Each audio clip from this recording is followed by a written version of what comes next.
Good morning, Malacañang Press Corps and guests. Welcome sa regular press briefing ni Presidential Spokesperson Ernesto Abella. Good morning.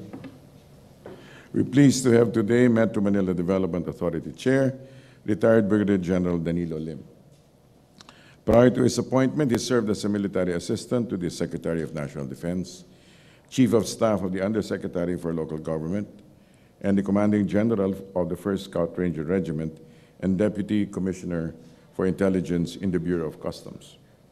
As a military man, he received various military awards and commendations, which include a Gold Cross, Medal for Gallantry in Action, and a distinction from the Scout Rangers Association in 2016. He graduated from the United States Military Academy at West Point. And so, ladies and gentlemen of the Malacañang Press Corps, please welcome Chair Danny Lim.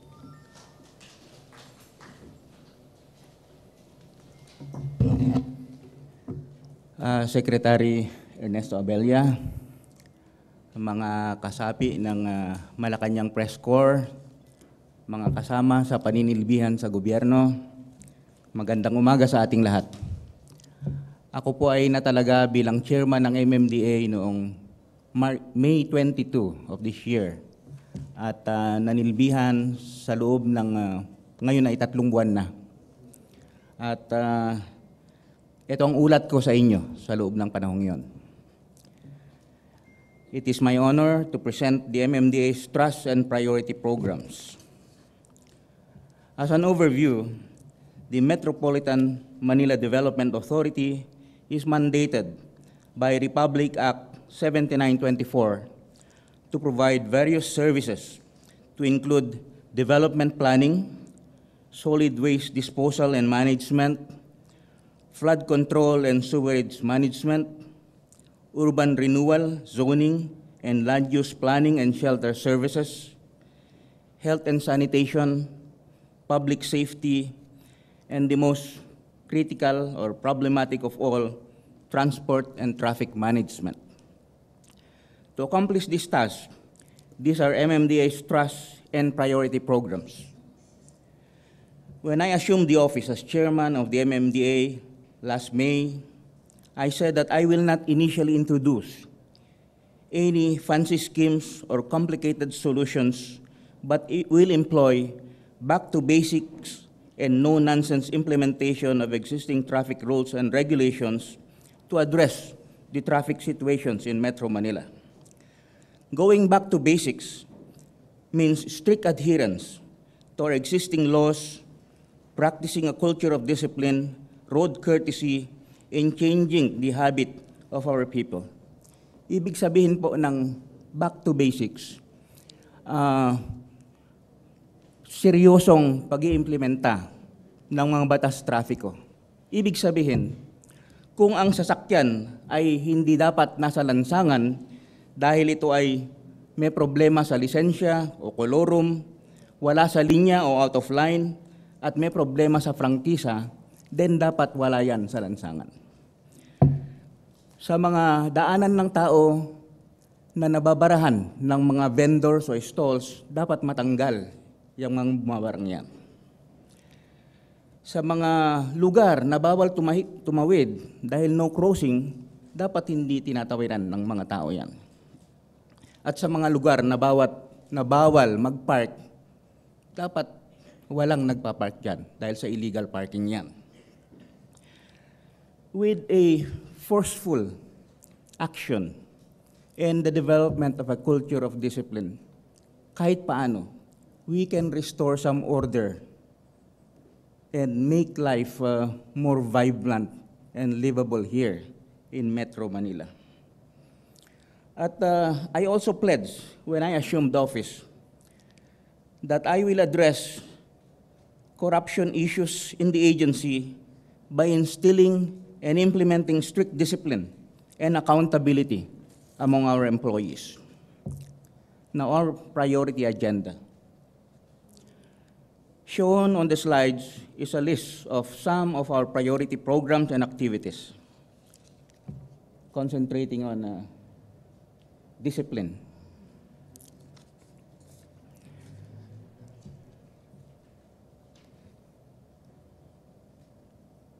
anti-corruption, at iba't ibang programa at activities.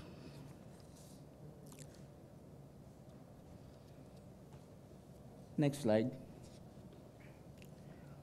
The MMDA filed charges in court against 7 barangay captains who failed to maintain cleared areas with illegally parked vehicles in Metro Manila. They have been directed by the Office of the Ombudsman to submit answers to these charges. Next slide. From July 19 to August 18, the MMDA closed down the following bus terminals along EDSA, Cubao, and Pasay areas due to pending compliance requirements from their local BPLO or the LTFRB.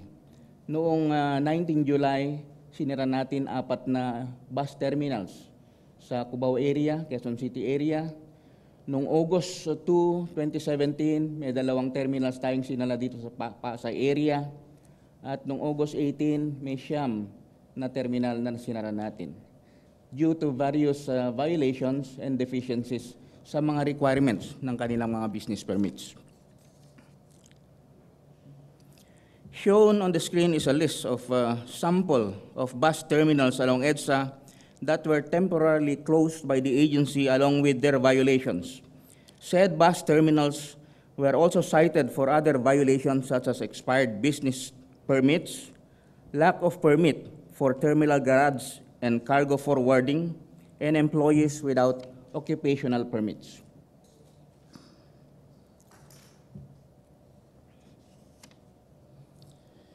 The MMDA has implemented the following programs: anti-smoke belching program along EDSA and other major roads, anti-smoke information and educational campaign, and anti-littering operations. In addition, the MMDA recently launched Pila Disiplina among the commuters with Shaw Boulevard and Boni Pioneer as pilot areas.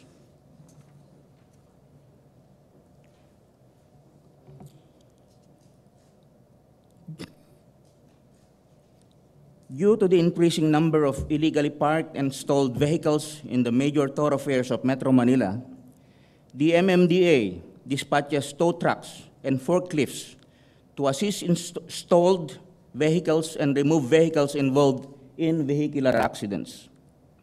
From May 24 to August 18 of this year, the MMDA towed 786 vehicles, while 2,920 drivers were issued with traffic violation tickets.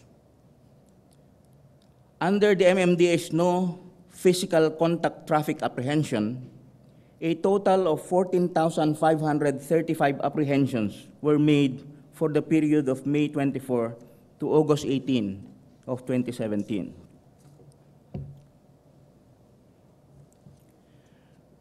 On anti-colorum and out-of-line operations, the MMDA has apprehended 184 colorum and 246 out-of-line vehicles from May 24 up to August 18. The MMDA also conducts continuous monitoring of personnel found guilty of corruption and implementation of disciplinary actions after due process. From May 24 up to August 18 of this year, 12 personnel were dismissed from the service, 2 got suspended, 22 were terminated for cause, 77 job orders were not renewed for cause, and 10 were dropped from roles due to their absence without official leave. On good governance, the MMDA has implemented the following: reorganization and reassignment of MMDA personnel to various sectors and divisions to reduce opportunities for corruption. The granting of gift certificates and other incentives weekly to deserving traffic sector teams where traffic condition in the assigned areas relatively improved. And the giving of awards to MMDA employees who showed dedication and exemplified honesty in their line of work. On anti-corruption, we have suspended for towing operations. We have suspended 23 towing companies, and 49 tow trucks were impounded for various towing violations. On anti-drug campaign, in support of the anti-drug campaign of the President, for this year, the agency suspended 12 personnel for 1 month and 1 day, and 3 got terminated from the service. There will be another set of random drug testing to be scheduled before the end of 2017.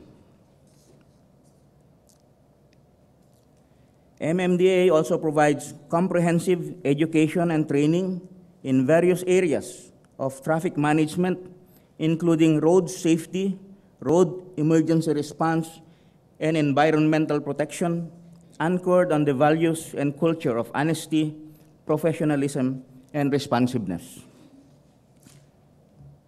On our other programs and activities,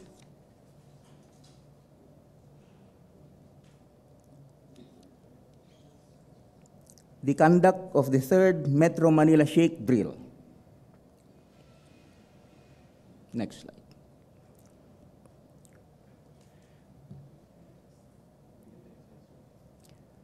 Next slide.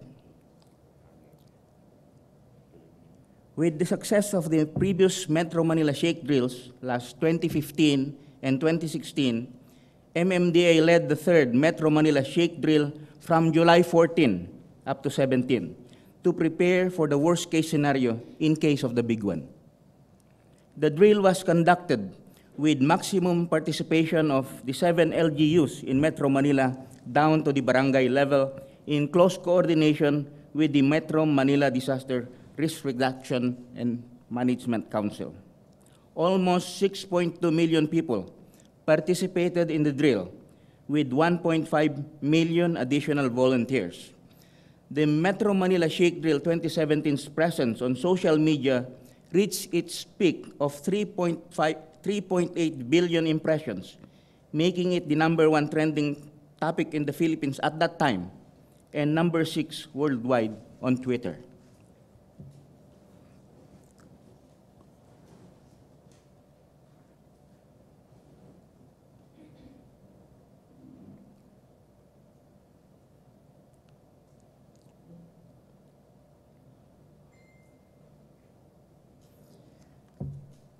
The MMDA continues to harness the latest technology available for use as a tool to help combat traffic congestion, to promote discipline among motorists and pedestrians, and in order to ensure road safety and prevent accidents, as well as address road traffic problems.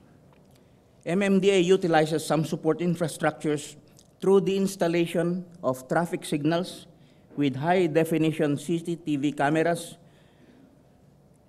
within the whole stretch of EDSA, C5, and other major thoroughfares. The agency also launched the Crisis Monitoring and Management Center, which provides 24-hour assistance to the people of Metro Manila during emergency and crisis situations. It serves as the primary operations center where all government agencies and non-government organizations would sort information or data as a basis for decision-making in times of disaster and calamities. The MMDA spearheaded the clearing of illegal structures along Rojas Boulevard and Baclaran up to TM Calao in close coordination with the LGUs, DPWH, DFA, and various stakeholders. This significantly impact on the adjacent thoroughfares, including EDSA. It also improved peace and order and cleanliness in the area, as well as promoted discipline among road users.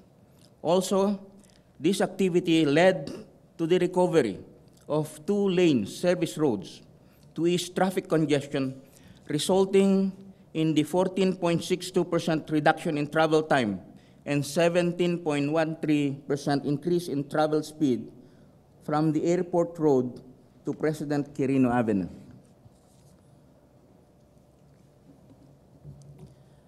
Following the success of the Baclaran model, Task Force Balintawak was organized by the MMDA for the clearing operations of other areas with target completion before December 2017, starting at Balintawak and Cubao in Quezon City, Monumento in Caloocan City, Alabang in Muntinlupa, and Quiapo and Divisoria in Manila.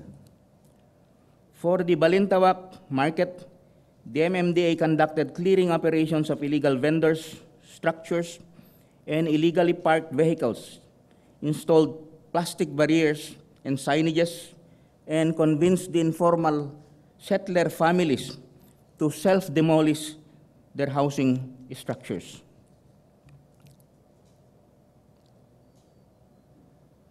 On flood control and sewerage management, MMDA is operating and maintaining 54 pumping stations in Metro Manila. These pumping stations facilitate the draining of floodwaters.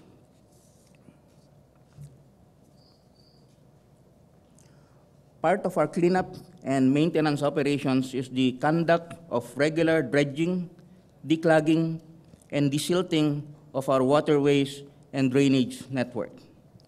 From May 24 to August 17, 2017, MMDA was able to dredge 13,495 linear meters of open waterways, declogged 110,287 linear meters of drainage laterals, and desilted 2,288 linear meters of drainage mains and interceptors.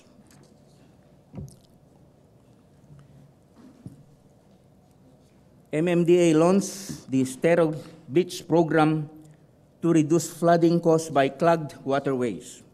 The campaign specifically enjoined communities' involvement in the dredging, removal and hauling of garbage, spoils, silts, and other debris along the waterways. The MMDA hauled a total of 1,286 cubic meters of garbage and silts, representing 158 truckloads.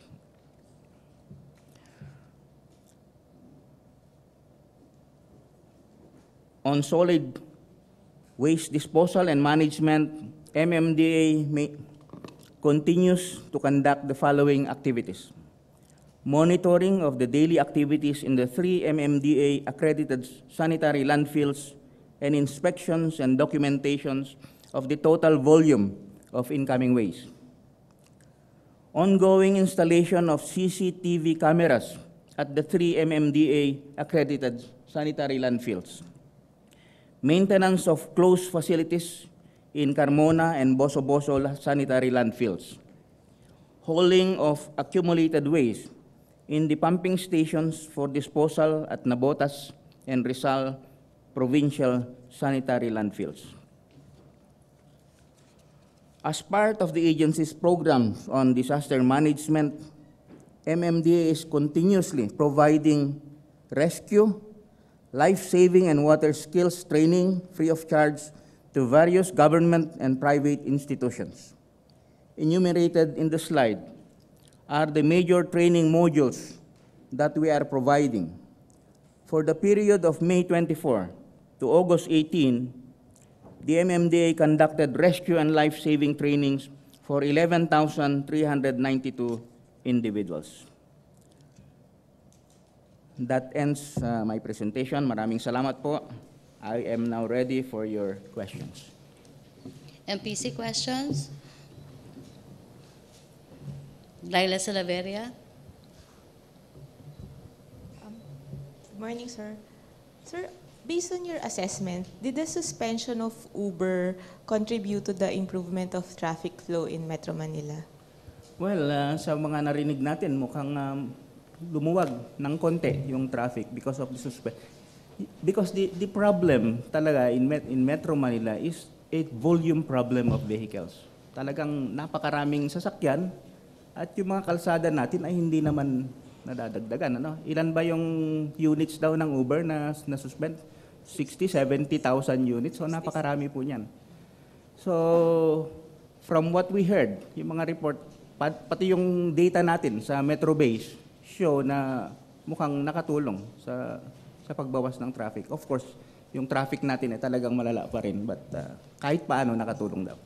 Sir, may estimate po ba kayo by how much yung improvement po sa traffic?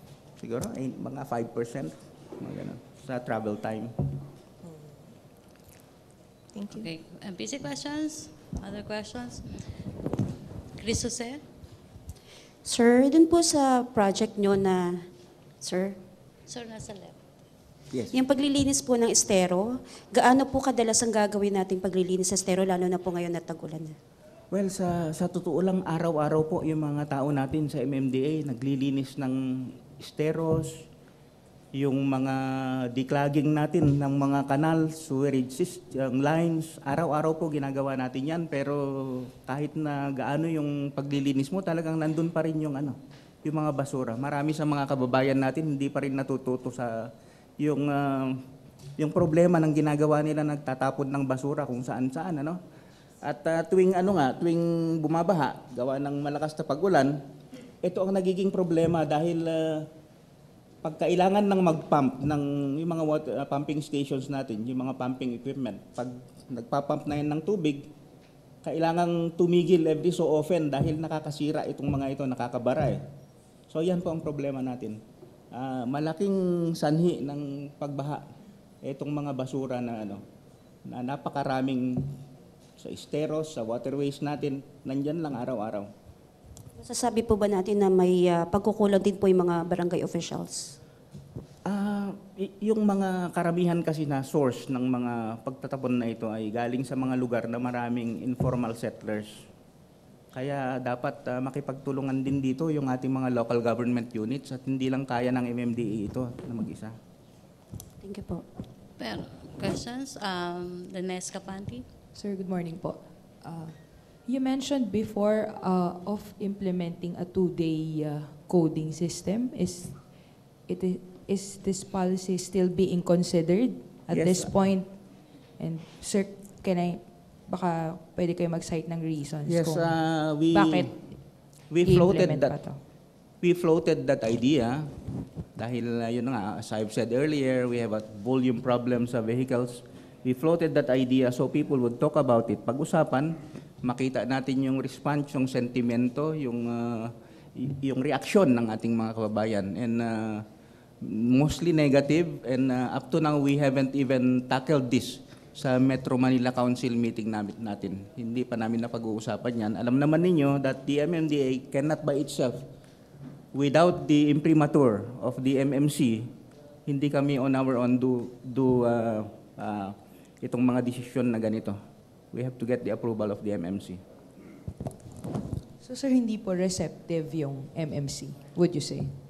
Sa ngayon, as I've said, hindi pa namin pinag-uusapan. But sir, you mentioned about negative feedback. Kanino Yes, galing yung mga negative sa mga feedback? kababayan natin, sa social media, so mukhang negative yung reaction. Thank you, sir. MPC questions? Pia Gutierrez? Hi, sir. Sir, dito po. Sir, sa left. Sir, Uber and other TNCs have been saying that itong kanilang ride-sharing technology is an innovative way to minimize traffic on the streets. So based on your data, sir, ibig sabihin hindi po totoo. Hindi ganito yung nangyari, sir.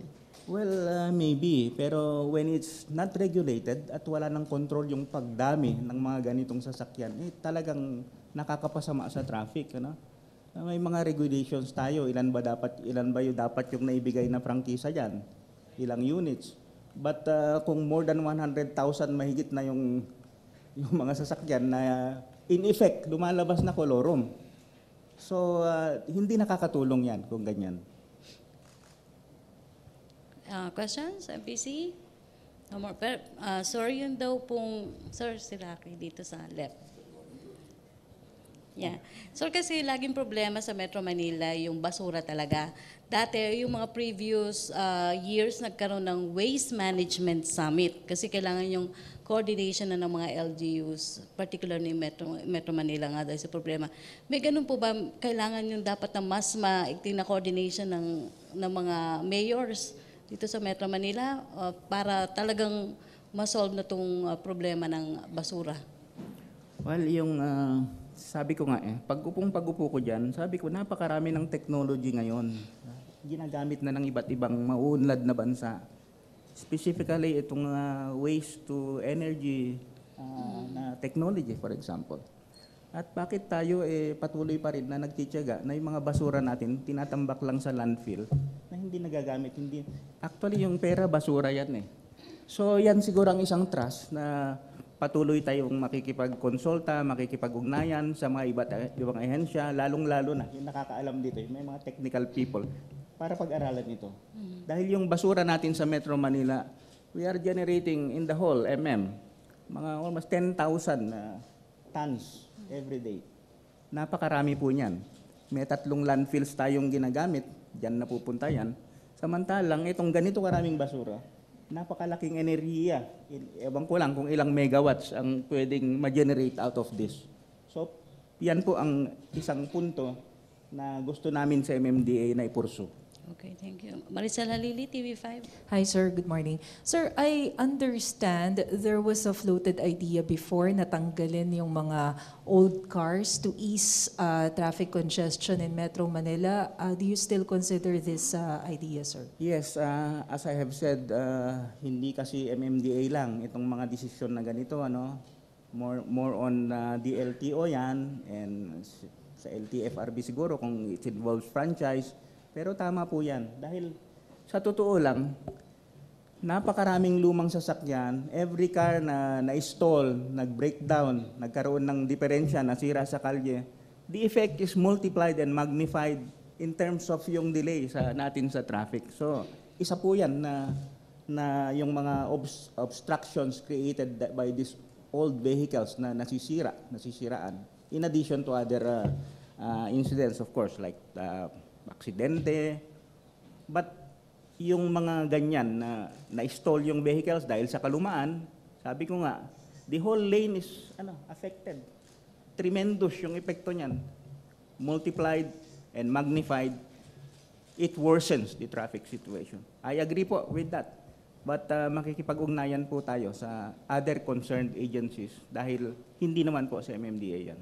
Sir, I don't know if you have an initial estimate, but practically gaano po kalaki yung possible na mabawas nito sa traffic congestion if ma-push po yung idea? I cannot give you any hard figures, pero my guess is malaki po dahil if you are talking of 15-year-old vehicles and older, napakarami po niyan. And in fact, may mga sasakyan dyan na 30 years old na tumatakbo pa rin eh. So, ito ang madalas na nasisiraan. Ito ang nakakapagbigay ng problema sa atin sa traffic. Thank you, sir. Pia Gutierrez. Si LTFRB Chairman Martin Delgra was here the other day, sir, and he said that LTFRB is planning to increase the number of taxis to address the problem of demand. Ano pong masasabi ng MMDA dito, sir? Well, ako naman hindi natin saklaw yung mga plano at yung direksyon ng ibang ahensya. But kung sa palagay nila tama yan, then we will support that. Ang importante lang dito is magkaroon ng sumunod. Yung mga, kung taxi man yan, o Uber, o Grab yan, sumunod sila sa mga yung impositions ng LTFRB. Dahil kung kung hindi na sinusunod yan, then wala na tayong direction, wala nang batas. Hindi na ginagalang yung batas natin. I'm sure ang bottom line consideration ni Secretary ng LTFRB dito ay hindi para to inconvenience the public, but para ma-professionalize at maging responsive yung mga serbisyong ito sa mga nangangailangang publiko. Hindi yung walang control, walang direksyon. But sir, you mentioned kanina na ang problema natin is volume of vehicles. So do you think that we need more taxis on the streets? The truth is, talagang yung volume ng sasakyan natin sa Metro Manila, grabe. As of 2 years ago, ang total number of registered vehicles sa buong bansa ay siguro mga almost 10 million. Sabihin mo mga more than 30% of that is nandito sa Metro Manila. And yung road network natin dito sa Metro Manila is not even 3% of the whole total national road network. So andito yung napakaraming sasakyan na nagsisiksikan dito sa kukunting lansangan. So ang solusyon talaga mainly infrastructure. Talagang kailangan natin ng mga dagdag na kalsada, tulay, skyway, subway. Truth is, we are several decades behind in terms of infrastructure kumpara sa ibang bansa. Other metropolis na we have similar problems, high population density per square kilometer, have long gone underground. Yung mga subways nila are several levels below ground. Tayo mag-uumpisa pa lang next year, hopefully, yung project ng JICA. So, in truth, marami sa mga metropolis na ito, mas madami na yung nagko-commute na mga tao sa ilalim ng lupa kaysa sa ibabaw. Dahil sa ibabaw, skyway, you can only do so many above ground. Pero sa ilalim, kahit ilang levels yan, nandyan. So, huling-huli na tayo, kaya nga itong programa ng ating kasalukuyang gobyerno, build, build, build. Ito ang tama, ito ang makakasagot sa problema ng ating trafiko. Kasalukuyan, sabay-sabay yung mga ginagawa ngayon. May ginagawa sa Commonwealth, meron sa Quirino, meron sa Araneta, meron sa Marcos Highway. Sabay-sabay po. And understandably, magkakaroon ng dagdag na trafiko yan, pero maintindihan ng mga kababayan natin na temporary lang yan. In the end, pagkatapos ng lahat ng ito, Diyan pa yung bypass from the NLEX to SLEX. Ito ang makakatulong. Sabi ko kanina, magdisiplina tayo. Back to basics. Makakatulong yan. Pero we can only do so much because of the volume problem that we have. Ay talagang kailangan itong mga infrastructure na ganito.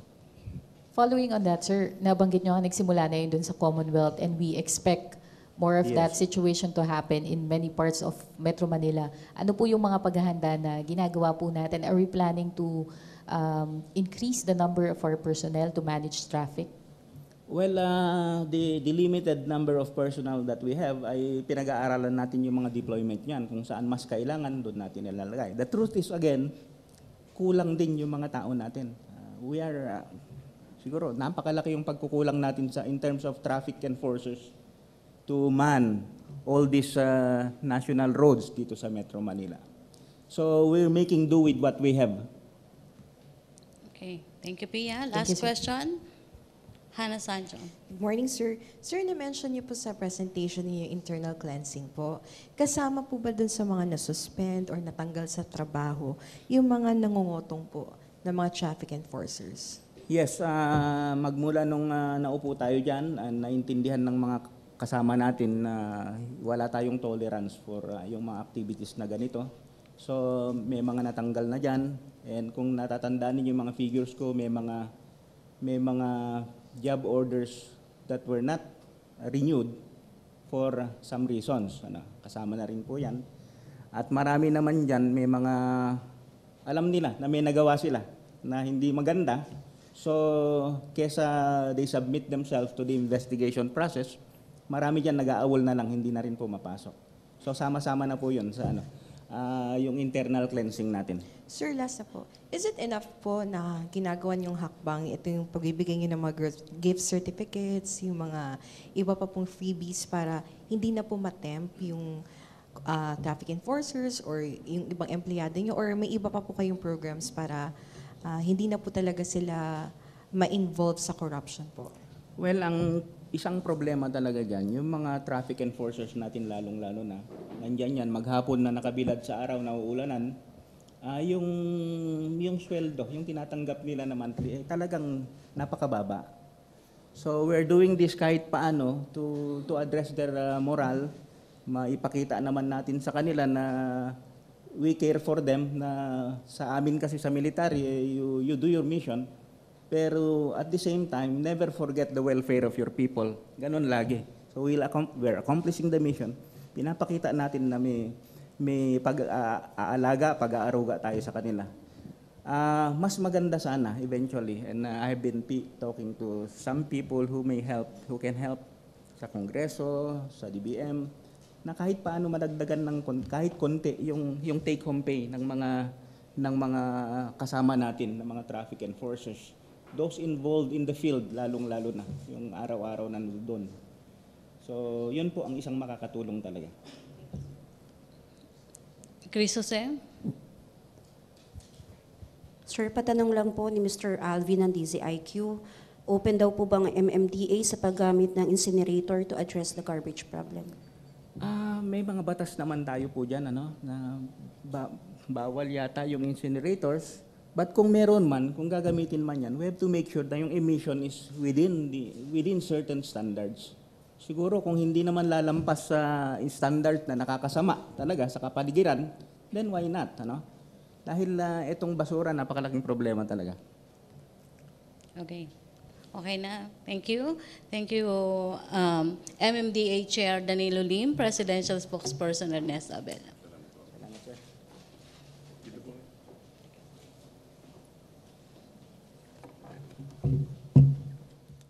Morning. We'd like to give an update on the Philippine performance in the Southeast Asian Games. We wish to extend our congratulations to the Filipino athletes who won and gave honor in yesterday's events in Kuala Lumpur. Trenten Anthony Beram and Aris Toledo won gold for the Philippines in athletics men's 200 meters and athletics men's decathlon respectively. Caitlin de Guzman won silver medal in artistic gymnastics, women's floor exercise event, while John Paul Behar also won silver medal in karate do men's committee below 55 kilogram event. Also winning silver are Mark Henry Dionis for athletics men's triple jump and Marco Vilog for athletics men's 400 meters. Finally, we got bronze medals for the following: Raylan Capellan in artistic gymnastics men's vault, Caitlin de Guzman for artistic gymnastics, Arniel Ferreira in athletics men's hammer throw, May Soriano of karate do under 55 kilograms, Jasmine Alcalde aquatic swimming women's 100-meter freestyle, and again for aquatic swimming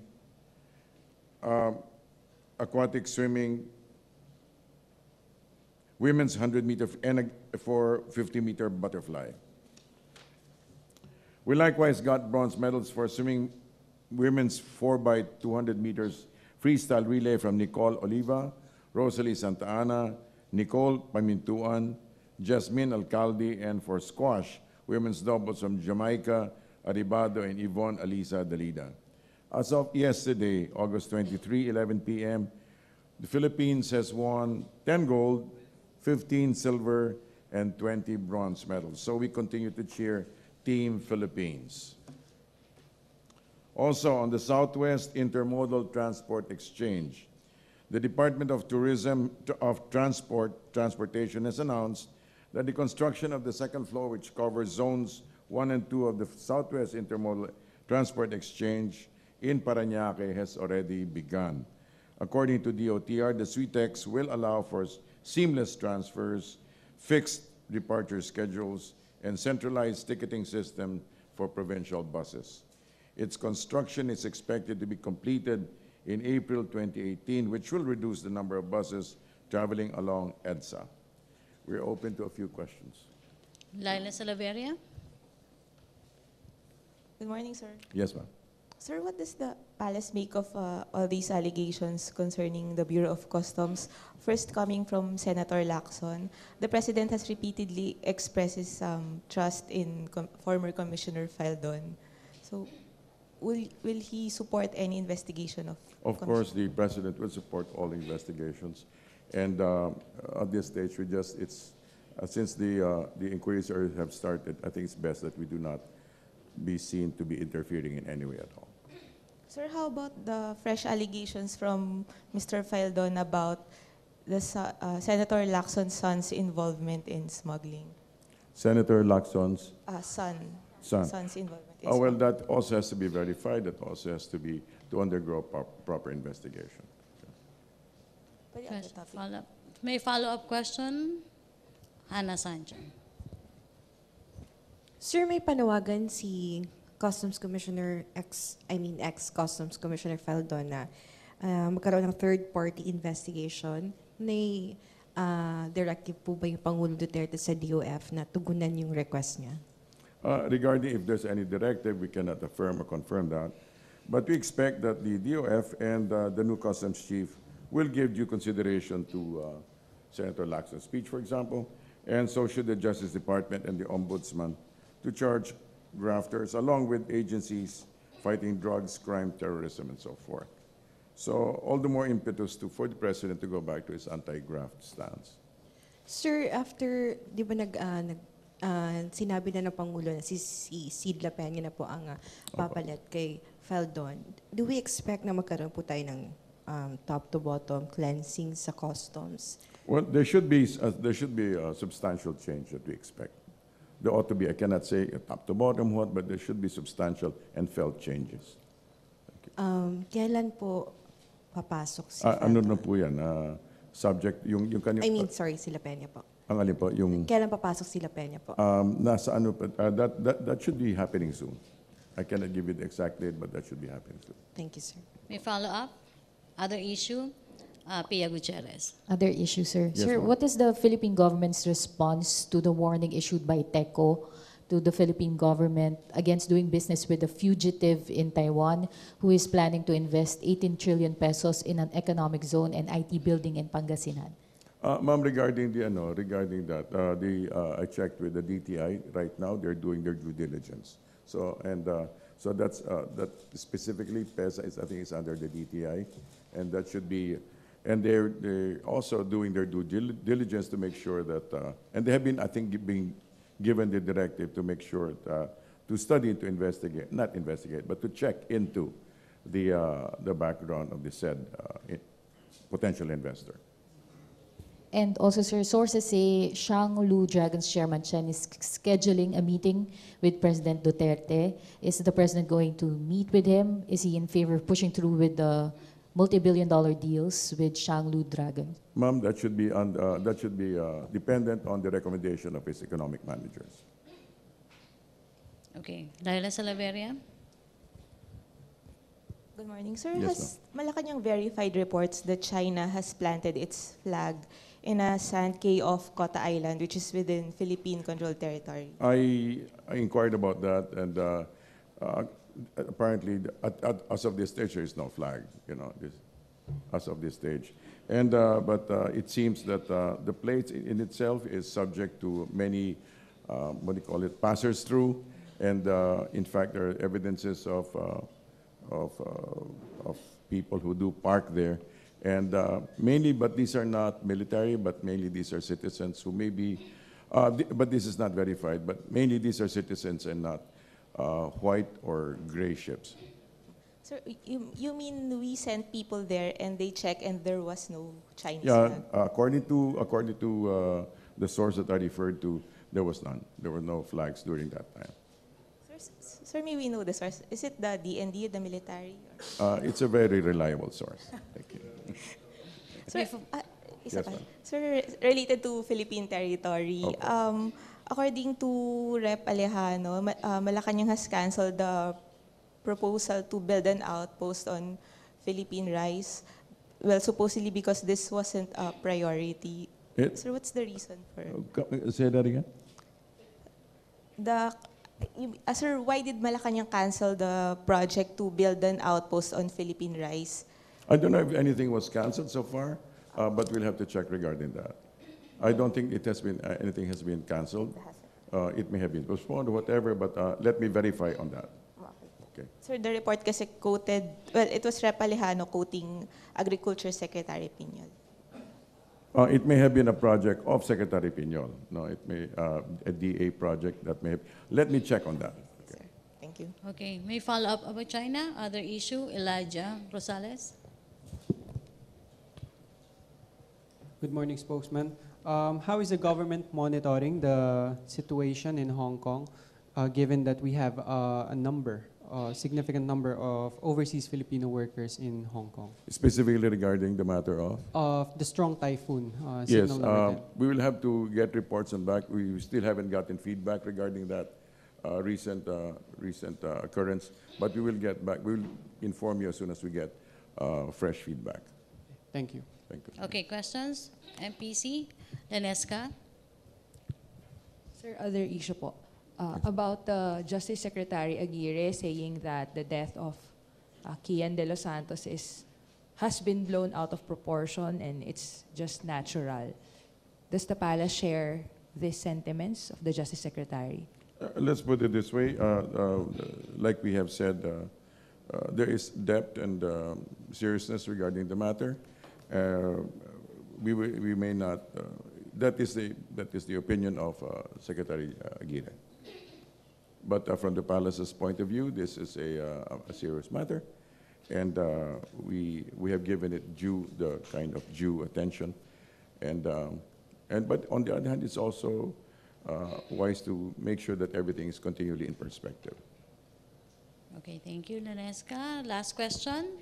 Hannah Sancho? Hi, sir. Yes, ma'am. Sir, yung visit po last Tuesday ni Nick Warner, yung head po ng Australia Yes, ma'am. International Spy Agency ng Australia. Marami po Intelligence po. Intelligence, sorry po. Marami po kasing na nagalit sa post nila, yung fist bump post nila. They find it completely inappropriate na yung head nila sa intelligence service ay nagkaroon ng ganong post with the president. Can we get your reaction po? Well, basically, I was there when the photo was taken. It was done in light-hearted manner. It wasn't meant to be in any way political. It was simply a show of. It was just a warming of relationships. How about the reaction ni Elaine Pearson? Siya po yung director ng Human Rights Watch ng Australia. Ito po yung sinabi niya. It was sickening to see head of Australia's spy agency fist-pumping a man who has instigated the killing of thousands po. Well, that is the perspective of the HR Australia. But as far as the way the situation went, it was basically it was it was a warm situation. It's very relational. Thank you, sir. Okay. Maricel Halili? Hi, sir. Good morning. Yes, Sir, ma'am. just curious. Yes. Sino, sir, yung sinasabi ni Presidente na government official daw doon sa kanyang speech na nagbubook ng presidential suite sa hotel and very luxurious kapag nagta-travel? Hindi po niya pinalanganan, so alanganin hindi po ako magsabi kung sino po. Pero sir, may we know kung saang branch ng government? Because sabi niya hindi daw part ng executive eh. Tama, so you have two remaining branches. Supreme Court don't or Senate? Well, it is not my purview to be commenting on that. Pero sir, when the president said that they're looking into it, does it mean that you're starting an investigation on this certain government official? These things, I don't know if you can call it, it's a formal investigation or anything, but these are things that the president apparently is aware of. So are you planning to file any cases or charges to this government official anytime soon?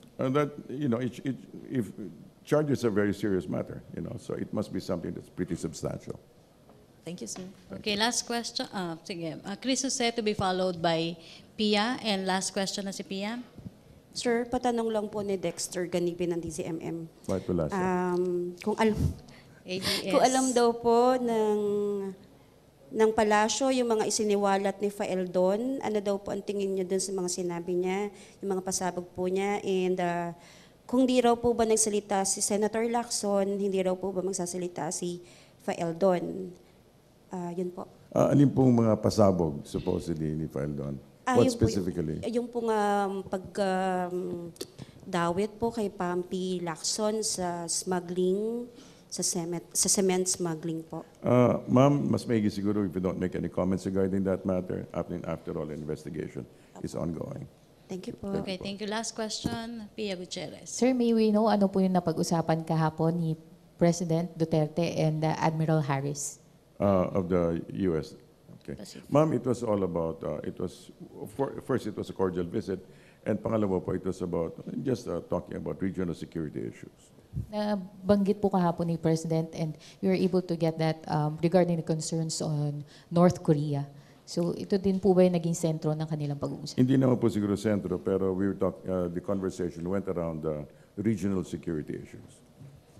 Also, sir, President Duterte also met with China Communications Construction Company, Opo. the group. How do we address the concerns of the public, especially regarding the background of that company? On 2011, debar sila ng World Bank for fraudulent practices under Phase 1 of the Philippine National Roads Improvement and Management Project. Ma'am, there are at least, as far as I know, there are about 40 companies that are making presentations, and they are one of them.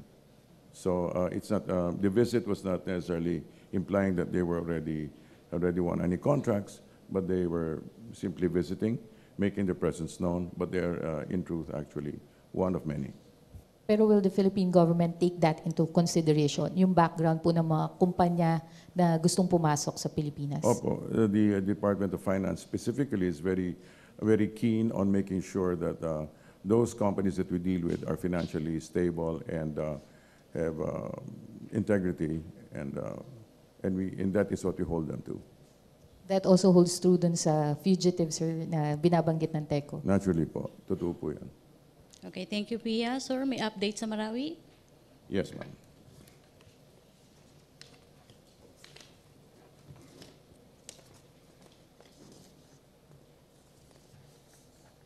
Okay, publish.